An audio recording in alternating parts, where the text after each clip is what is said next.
Good morning, Sai Ram. आशा है सभी बच्चे और उनके माता पिता स्वस्थ होंगे। छुट्टियों में सभी ने अपने घर में रहकर ही खूब मौज मस्ती की होगी और अपने शरीर को स्वस्थ रखने के लिए नियमित योग, आसन, प्राणायाम आदि भी किया होगा। आप जानते हैं ना, ये सभी करने से हम अपने शरीर को स्वस्थ रख सकते हैं और जो बीमारी आजकल चल रही है उसको हरा सकते हैं। तो आप नियमित योग, प्राणायाम आदि कीजिए और अपने आप को स्वस्थ, चुस्त, दुरुस्त रखिए ताकि आप हर एक कार्य को ठीक प्रकार कर सकें। चाहे वह आपके घर का कार्य हो या आपकी पढ़ाई का कार्य हो और चाहे वो खेल कूद हो। आप खेल कूद भी तभी कर सकते हैं जब आपका शरीर स्वस्थ होगा।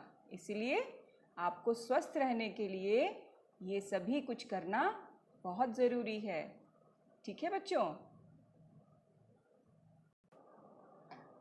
मैं आशा करती हूँ कि आप सभी ने अपना गृह अवकाश कार्य पूर्ण कर लिया होगा, बहुत सुंदर तरीके से, बहुत सफाई के साथ, जिसको करने में आपके माता पिता ने आपकी मदद की होगी, है ना? चलिए फिर एक बार छुट्टियों के बाद हम फिर से अपनी ऑनलाइन पढ़ाई शुरू करते हैं। तो सब जोश के साथ और खुशी के साथ पढ़ाई को शुरू करते हैं। ठीक है? चलिए, नया पाठ शुरू करने से पहले मैं आपको बताना चाहूँगी कि इसी महीने आपके FA1 परीक्षा शुरू होगी। तो आशा करती हूँ उन सभी पाठ को आपने याद कर लिया होगा जो आपको अप्रैल तथा मई के महीने में कराए गए थे। जो भी आपको कार्य कराया गया था वह सभी आपने ठीक प्रकार से याद कर लिया होगा, क्योंकि अब आपके एग्ज़ाम भी शुरू होने वाले हैं। तो चलिए आज नया पाठ शुरू करते हैं। पाठ शुरू करने से पहले मैं आपसे पूछना चाहूँगी कि आपके घर में बलवान कौन है? आप या आपके बड़े भाई बहन, आपके माता पिता, क्योंकि आप छोटे हैं, आप में उतना बल नहीं है, और आपके माता पिता में, आपके बड़े भाई बहन में अधिक बल है ना? तो कौन बलवान हुआ? अधिक बलवान कौन हुआ? माता पिता या बड़े भाई बहन। इसी तरह से जिस पाठ की शुरुआत आज हम कर रहे हैं वो भी कुछ इसी तथ्य पर आधारित है कि अधिक बलवान कौन है, और यही हमारे आज के पाठ का नाम भी है। हमारे पाठ का नाम है पाठ 4, अधिक बलवान कौन। इसमें एक बहुत ही इंटरेस्टिंग कहानी दी हुई है। इस कहानी में सूरज तथा हवा के बारे में बताया गया है कि किस प्रकार दोनों में बहस छिड़ जाती है और दोनों अपने आप को बलवान साबित करने के लिए क्या क्या प्रयत्न करते हैं। तो चलिए कहानी पढ़ते हैं। हमारी कहानी का नाम है अधिक बलवान कौन। पाठ 4, अधिक बलवान कौन।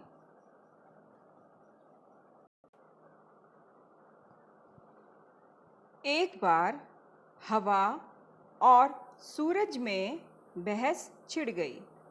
हवा ने सूरज से कहा, मैं तुमसे अधिक बलवान हूँ। सूरज ने हवा से कहा, मुझ में तुमसे ज़्यादा ताकत है। इतने में हवा की नज़र एक आदमी पर पड़ी। हवा ने कहा, इस तरह बहस करने से तो कोई फ़ायदा नहीं है। जो इस आदमी का कोट उतरवा दे वही ज़्यादा बलवान है। क्या बहस छिड़ गई दोनों में, हवा और सूरज में? हवा ने कहा मैं अधिक बलवान हूँ, और सूरज ने क्या कहा, मैं तुमसे ज़्यादा ताकतवर हूँ, मुझ में तुमसे ज़्यादा ताकत है। और दोनों ने क्या फैसला किया? दोनों की नज़र एक आदमी पर पड़ी और ये कहा कि जो इस आदमी का कोट उतरवा देगा वही बलवान होगा। सूरज हवा की बात मान गया। उसने कहा ठीक है, दिखाओ अपनी ताकत। हवा ने अपनी ताकत दिखानी शुरू की। आदमी की टोपी उड़ गई, पर कोट उसने अपने दोनों हाथों से शरीर पर लपेटे रखा और जल्दी जल्दी कोट के बटन बंद कर लिए। हवा इतनी जोर से चली कि उस आदमी की टोपी उड़ गई, और लेकिन उसने अपने कोट को अपने दोनों हाथों से कस के पकड़ लिया और जल्दी से अपने कोट के बटन बंद कर लिए।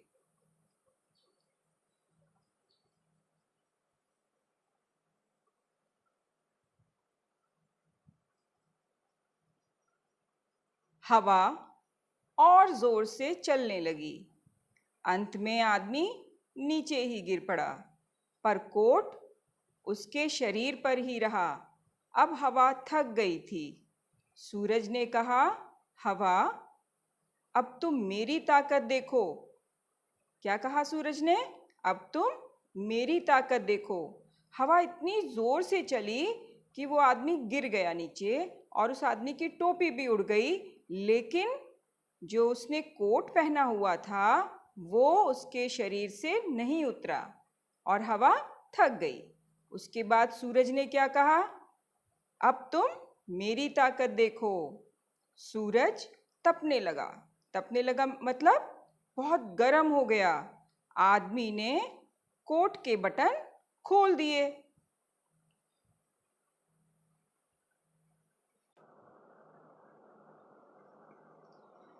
जब आदमी को गर्मी लगने लगी तो उसने अपने कोट के बटन खोल दिए।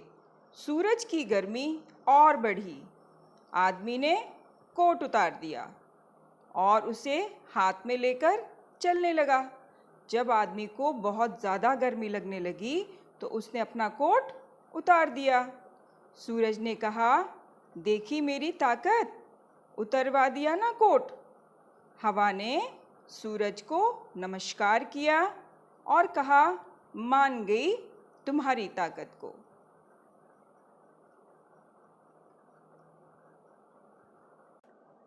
तो बच्चों, कैसी लगी कहानी? कहानी समझ में आई ना आपको? हवा और सूरज दोनों में बहस छिड़ गई। क्या बहस छिड़ गई? कि ज़्यादा ताकतवर कौन है? तो उन्होंने एक आदमी को देखा और क्या कहा कि जो इस आदमी का कोट उतरवा देगा वही सबसे ज़्यादा ताकतवर होगा। तो किसने कोट उतरवा दिया था? सूरज ने। कैसे? क्योंकि जब बहुत ज़्यादा गर्मी लगती है और जब उस आदमी को बहुत ज़्यादा गर्मी लगी तो उसने गर्मी के कारण अपना कोट उतार दिया। इसलिए जीत किसकी हुई? सूरज की। हवा भी बहुत ज़ोर से चली थी, लेकिन वो आदमी का कोट नहीं उतरवा पाई थी, इसीलिए हवा हार गई और सूरज जीत गया। कहानी अच्छी लगी ना? चलिए अब इस पाठ से संबंधित प्रश्न करते हैं। अभ्यास देखते हैं कि उसमें क्या क्या प्रश्न दिए गए हैं और उन्हें सॉल्व करते हैं। ठीक है, चलिए। तो यहाँ हमारा पहला प्रश्न है, हवा की बात। हवा को, पहला प्रश्न है, हवा की बात। हवा को ऐसा क्यों लगा होगा कि सूरज से वह अधिक बलवान है? हवा को ऐसा क्यों लगा होगा कि वह सूरज से अधिक बलवान है। क्यों लगा होगा, सोचो।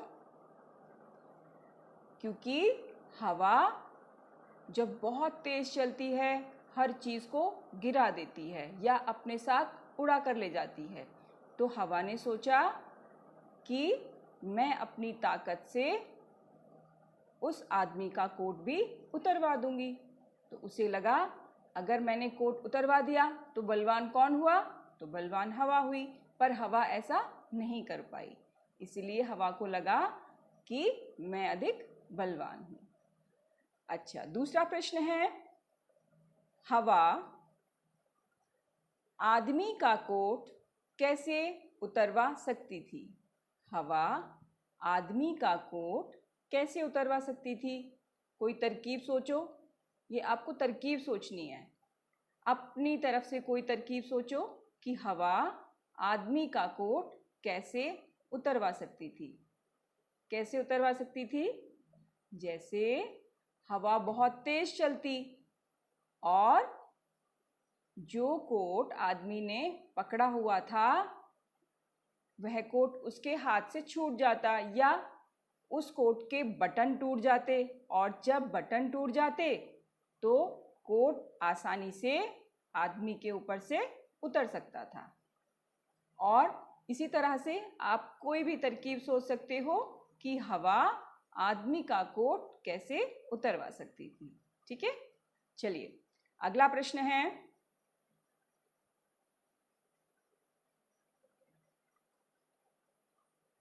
अगला प्रश्न है गर्मी। आदमी ने गर्मी लगने पर कोट उतार दिया। जब गर्मी ज़्यादा लगती है तो कपड़े उतार देते हैं, जो मोटे कपड़े ऊपर पहने होते हैं, भारी कपड़े पहने होते हैं। जब बहुत ज़्यादा गर्मी लगती है तो वो कपड़े उतार देते हैं। जैसे उस आदमी ने गर्मी लगने पर कोट उतार दिया। तुम गर्मी लगने पर क्या क्या करते हो? जब आपको गर्मी लगती है तो आप क्या करते हो? जैसे जब मुझे गर्मी लगती है तो मैं पानी पीती हूँ ठंडा, और कूलर के सामने बैठ जाती हूँ या पंखे के नीचे बैठ जाते हैं, है ना? तो वैसे ही आप क्या करते हो? आइसक्रीम भी खाते हैं कोई कोई जिन्हें ज़्यादा गर्मी लगती है। आप क्या करते हो?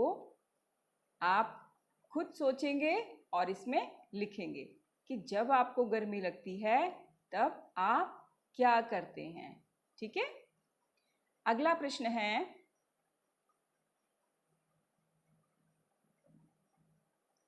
किसमें कितनी ताकत? किसमें कितनी ताकत? बताओ इनमें से अधिक बलवान कौन है? कौन अधिक बलवान है और तुम्हें ऐसा क्यों लगता है? अगर आपको लगता है सूरज अधिक बलवान है तो आपको ऐसा क्यों लगता है कि सूरज अधिक बलवान है? या अगर आपको हवा बलवान लगती है तो आपको ऐसा क्यों लगता है कि हवा बलवान है? आपको बताना पड़ेगा कि अधिक बलवान कौन है और आपको ऐसा क्यों लगता है। तो पहला है सूरज या हवा। सूरज या हवा, दोनों में से अधिक बलवान कौन है? जैसा कि पाठ में बताया जा चुका है कि सूरज अधिक बलवान है, क्योंकि अगर हवा चलती है तो वो चीज़ों को उड़ा लेती है, लेकिन हवा से बचने के लिए हम घर के अंदर जा सकते हैं, घर के अंदर रह सकते हैं। लेकिन जब सूरज की गर्मी बहुत ज़्यादा बढ़ती है तो हमें घर के अंदर रहकर भी बेचैनी होने लगती है। तो इसीलिए अधिक बलवान कौन हुआ? सूरज। तो आप यहाँ क्या लिखेंगे? आप यहाँ लिखेंगे मुझे लगता है कि सूरज। तो आप यहाँ लिखेंगे सूरज।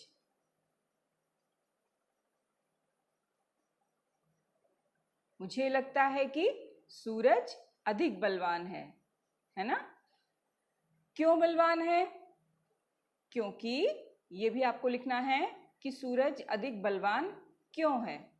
क्योंकि सूरज अपनी गर्मी से, जब सूरज बहुत अधिक गर्म होता है या जब सूरज की बहुत अधिक गर्मी लगती है तो वो किसी को भी बर्दाश्त नहीं होती है, सहन नहीं होती है। सूरज की गर्मी को हम सहन नहीं कर सकते हैं। जब अधिक गर्मी लगती है तो हमें एसी चलाना पड़ता है, पंखे के नीचे बैठना पड़ता है ना, या ठंडा पानी पीना पड़ता है। तो क्या लिखेंगे? क्योंकि सूरज की गर्मी सहन नहीं कर सकते हैं। समझ में आ गया? अगला है हाथी या शेर। हाथी या शेर, तो दोनों में से कौन बलवान है? हाथी बलवान है या शेर बलवान है? आपको हाथी बलवान लग रहा होगा क्योंकि हाथी बड़ा होता है और शेर छोटा होता है ना। लेकिन मुझे लगता है कि शेर अधिक बलवान है। क्यों? तो आप क्या लिखेंगे यहां?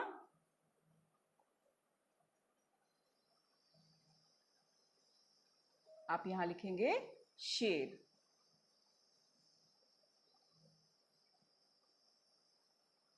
और शेर क्यों बलवान है? आप बताइए, शेर क्यों बलवान है? क्योंकि शेर हाथी पर भी हमला कर सकता है। शेर हाथी पर हमला करके हाथी को मार सकता है। बलवान हाथी भी है क्योंकि हाथी बड़ा होता है शेर से, लेकिन शेर हाथी से अधिक बलवान है मुझे लगता है, क्योंकि शेर हाथी को मार सकता है, इसीलिए शेर अधिक बलवान है। ठीक है, अगला है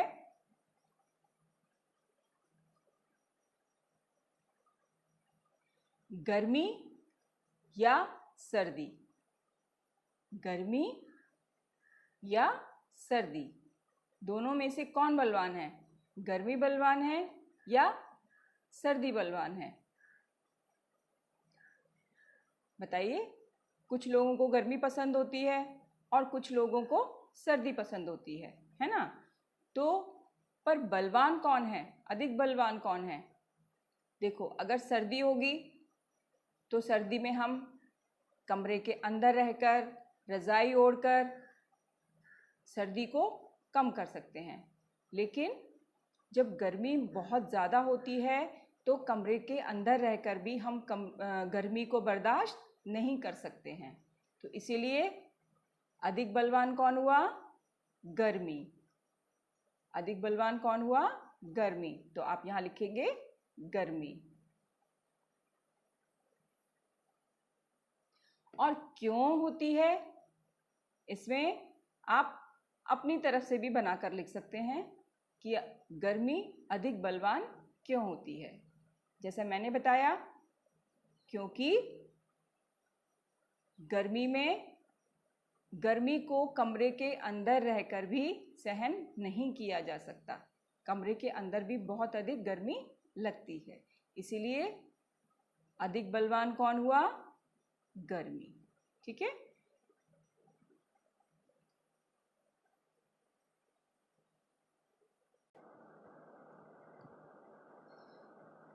अगला प्रश्न है ताकत की बात। इस प्रश्न को हम अपनी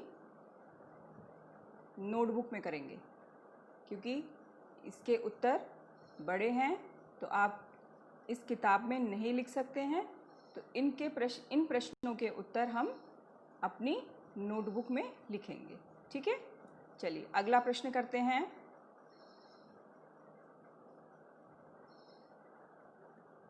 तो क्या होता? तो क्या होता? मान लो कि हवा ने कहा, जो मिट्टी में गड़े इस तंबू को उखाड़ दे वह ज़्यादा ताकतवर होगा। ऐसा होता तो कहानी में आगे क्या होता? सोचो और बताओ। सोचो और बताओ। अगर हवा कहती कि जो इस मिट्टी में गड़े हुए तंबू को उखाड़ देगा वही सबसे ज़्यादा ताकतवर होगा, तो सोचो किसकी जीत होती? सोचो, सूरज की या हवा की?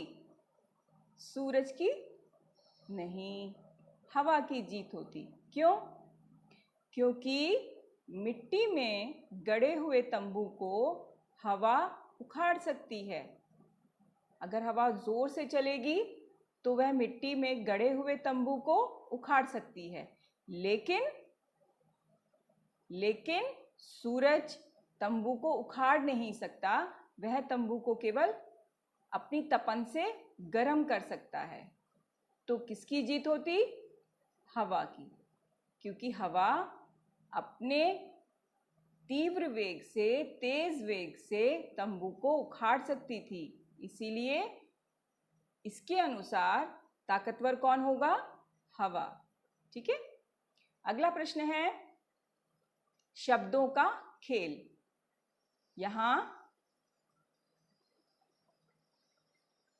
शब्द दिए हैं, जैसे लिखा है ता, ज, म, ह, ल। अक्षर दिए हैं, इन अक्षरों से आपको शब्द बनाने हैं। जैसे नीचे आपको पहले से ही बनाकर दिए हुए हैं। जैसे पहला बनाया हुआ है ताज, 2 अक्षरों को मिलाकर क्या बनाया है? ताज।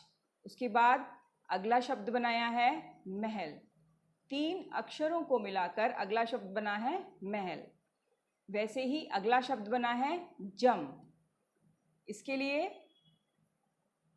फिर से 2 अक्षरों का मेल किया गया है, तो यहाँ एक नया शब्द बन गया है जम। उसके बाद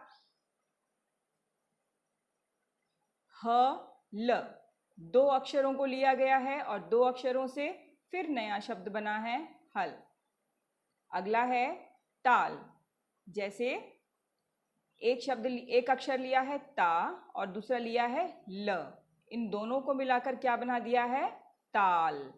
वैसे ही फिर से 2 अक्षर लिए हैं, जैसे कि म और ल, तो दोनों को मिलाकर बना दिया है मल।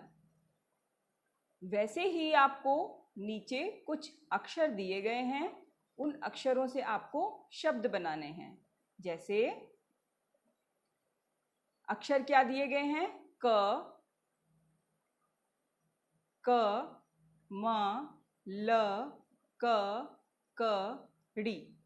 इन अक्षरों से आपको 6 शब्द बनाने हैं, 6 वर्ड्स बनाने हैं, 6 शब्द बनाने हैं। तो कैसे बनाएंगे? जैसे पहला शब्द बनेगा कमल, ठीक है।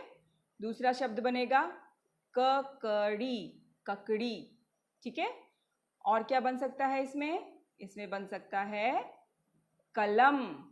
पहले हम क लेंगे, जैसे मैं यहाँ लिखकर दिखाती हूँ, क, ल और म, कलम। तो हमने लिया क, फिर हमने लिया ल, फिर हमने लिया म, तो क्या शब्द बन गया? कलम। ऐसे ही आप और जो 3 शब्द बचे हैं उन्हें बनाएंगे और लिखेंगे। इन शब्दों को आप अपनी किताब में भी लिख सकते हैं। अगला प्रश्न है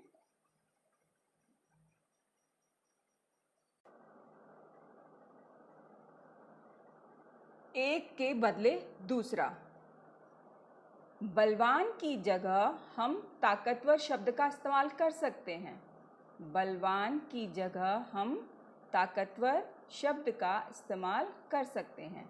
बलवान का मतलब भी ताकतवर हुआ और ताकतवर का मतलब बलवान हुआ, है ना। नीचे लिखे शब्दों की जगह तुम और कौन से शब्द चुन सकते हो? इन्हीं के जैसे, इन्हीं से, इनकी जगह पर आप और किस शब्द का इस्तेमाल कर सकते हो, वह आपको बताना है। जैसे पहला है अधिक, तो अधिक की जगह हम और क्या लिख सकते हैं? ज्यादा, है ना। तो क्या लिखेंगे आप? ज्यादा।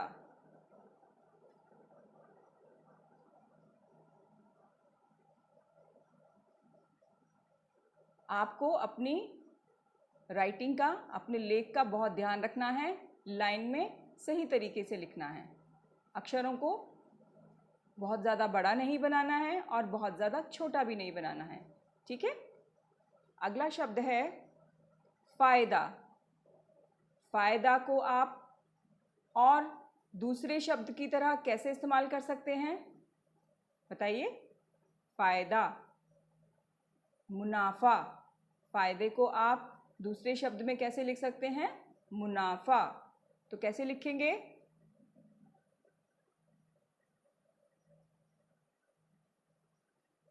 आप लिखेंगे मुनाफा। फ के नीचे अनुस्वार आएगा। आप अनुस्वार का ध्यान रखेंगे, मात्राओं का ध्यान रखेंगे और लेख का ध्यान रखेंगे। और लिखते समय आपको बोलकर लिखना है, जिससे आपको वह शब्द पढ़ना आ जाए।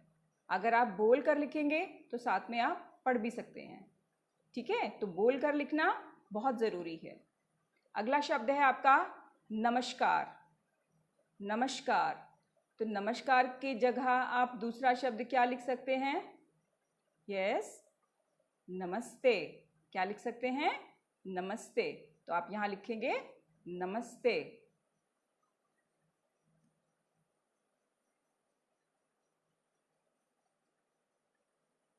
तो नमस्कार की जगह दूसरा शब्द हुआ नमस्ते। अगले शब्द हैं शरीर। शरीर की जगह आप दूसरा शब्द क्या लिख सकते हैं, तन। क्या लिख सकते हैं, तन। अगला शब्द है झगड़ा।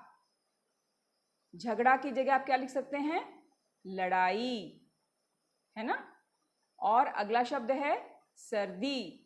सर्दी की जगह आप क्या लिख सकते हैं, यस, क्या लिख सकते हैं, ठंड, है ना, ठंड।